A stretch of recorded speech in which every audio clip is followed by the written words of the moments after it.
இன்னும் வந்து களிமண் மாதிரி அழுத்தமாக இருக்கிறதுனால வளரல. இதை எடுத்துட்டு அப்படியே திரும்ப இதில் நட்டு வச்சிடலாம். மண்ணை கலந்துட்டு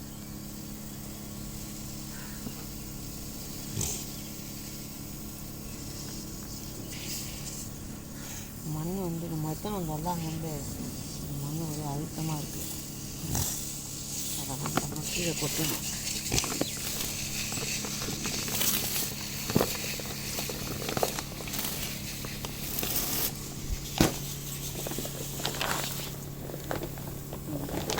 அழுத்தமாக இருக்குது.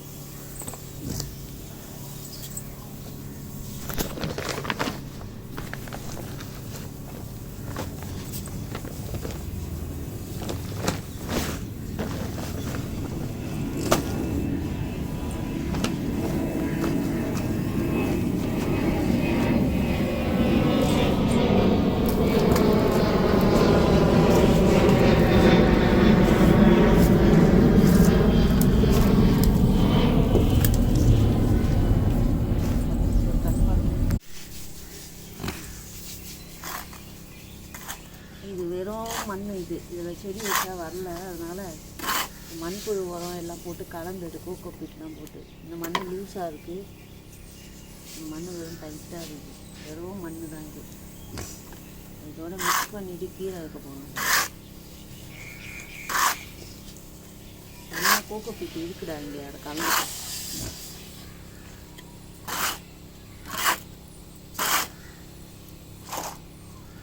மிக்ஸ் பண்ணிட்டு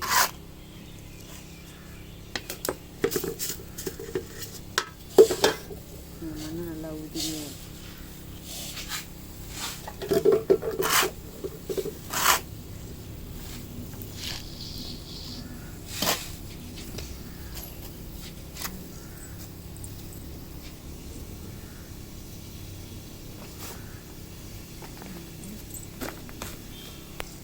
கோகோ பீட் நல்லா ஈரம் பண்ணி காய வச்சு உதிரியாக இருக்குது. இதையும் மிக்ஸ் பண்ணிக்கலாம்.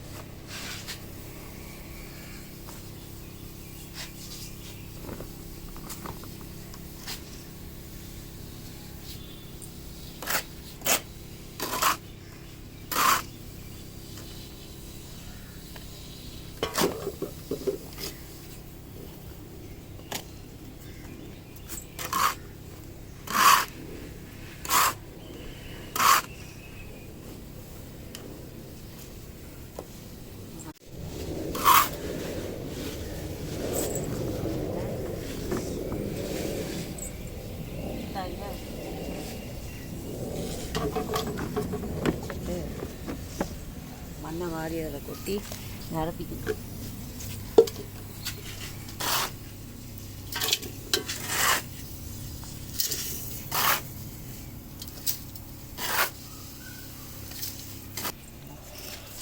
எல்லாம் இந்த செடி வைக்கிறதுக்கு இதில் கொட்டிக்கலாம் எல்லாத்தையும்.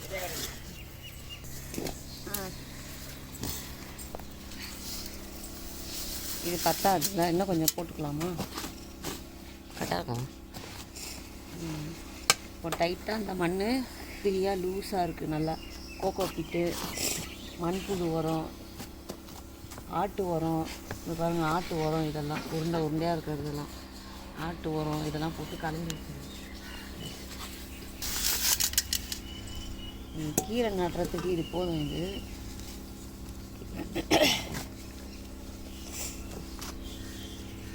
கீரை இது வந்து நாட்டு புளிச்ச கீரை.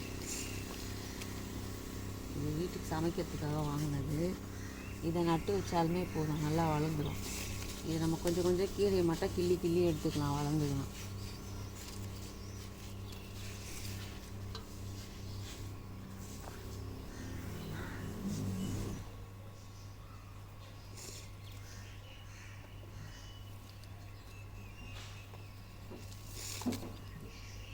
இதே மாதிரி சீமை பொன்னாங்கண்ணி, சிகப்பு பொன்னாங்கண்ணி இதெல்லாம் வந்து குச்சி எடுத்து நட்டு வச்சோம்னா வளர்ந்துடும்.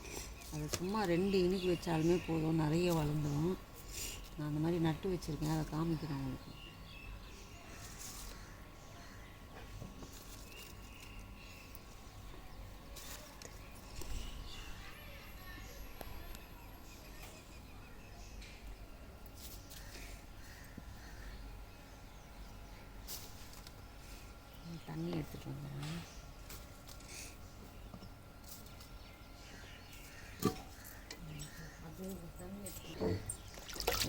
ஃபுல்லாக தண்ணி தெளித்து விட்டுக்கணும்.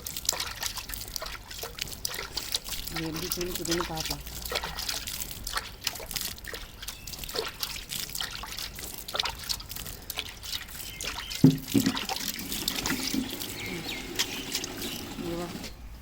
இது எல்லாமே சீமை பொன்னாங்கண்ணி தான். இது குச்சி மட்டும்தான் நட்டு வச்சோம். அது பாருங்க வளருது பாருங்கள். இது எல்லாமே இலை துளுத்து வருது. வெறும் குச்சி நட்டாலுமே போதும், இது நிறைய ஆயிடும்.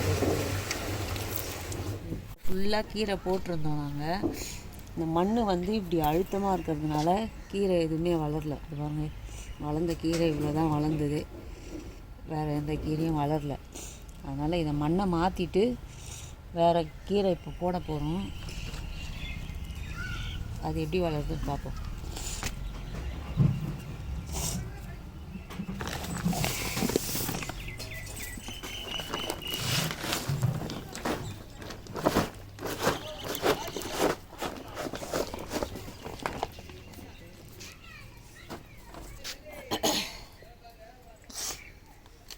எல்லாமே உரம்லாம் கலந்துருக்கு.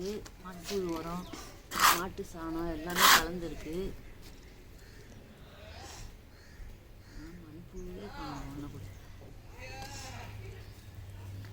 மண் டைட்டாக இருக்கிறதுனால தான் வளர மாட்டேங்குது.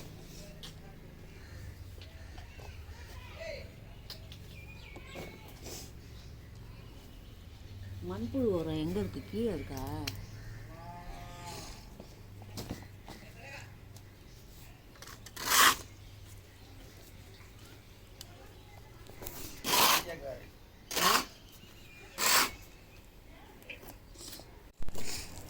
இந்த மண் வந்து செடி வைக்கிறதுக்காக நாங்கள் எல்லா உரமும் போட்டு மிக்ஸ் பண்ணி வச்சது.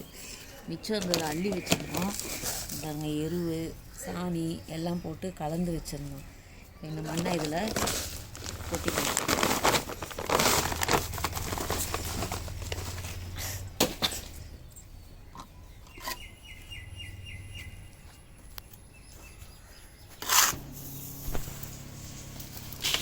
இதுலேயே நம்ம மண்ணை கொட்டி ஃபுல்லாக மூடிக்கலாம்.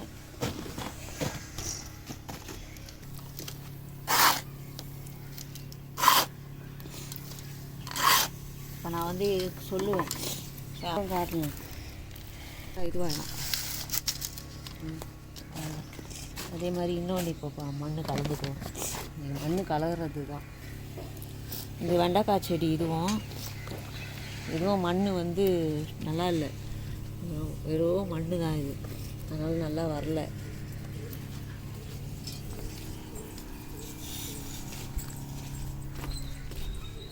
அதுவும் ஒரே நேரத்தில் வச்ச வெண்டைக்காய் செடி தான்.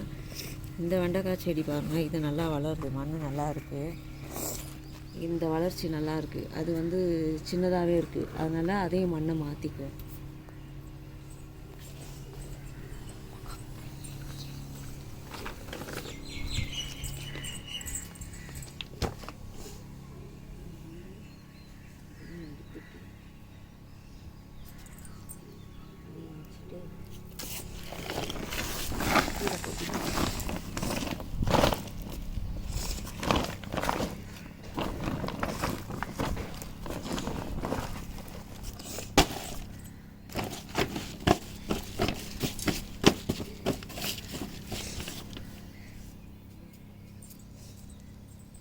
பக்கெட்டில் இருக்கிறதும் அதே மாதிரி எல்லாம் கலந்து வச்ச மண், உரம் மண், எருமை சாணி எல்லாம் கலந்து வச்சது.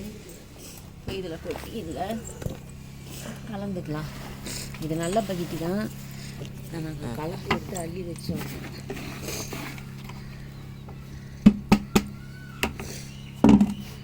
இதுவும் கூட கோகோ பீட்டும் போட்டு மண்ணை கலந்துக்கலாம்.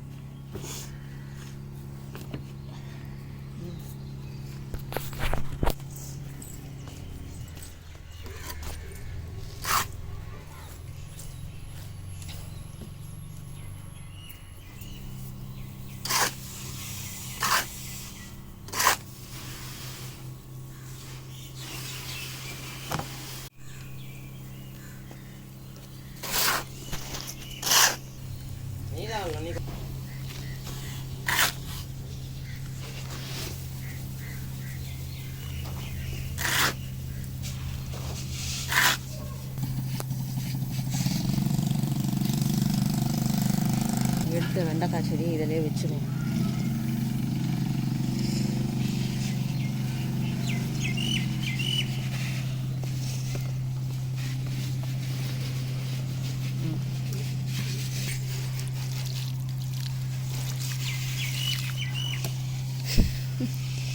இதை கட் பண்ணி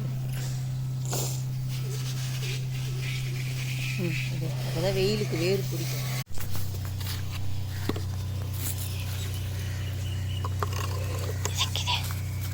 இப்போ உருளைக்கிழங்கு தோல்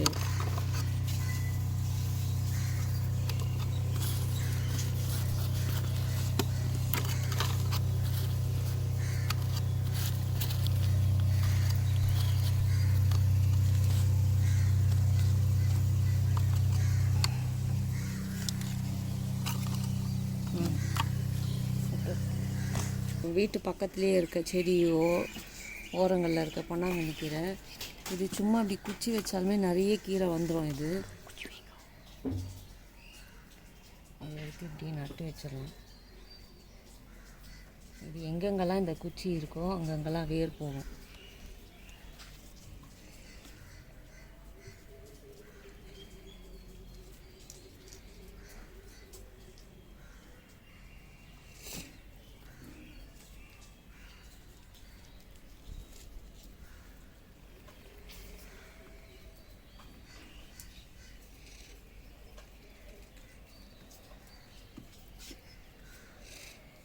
இப்போ தான் ஒரு குச்சியை எடுத்து நட்டு வச்சிருக்கேன்.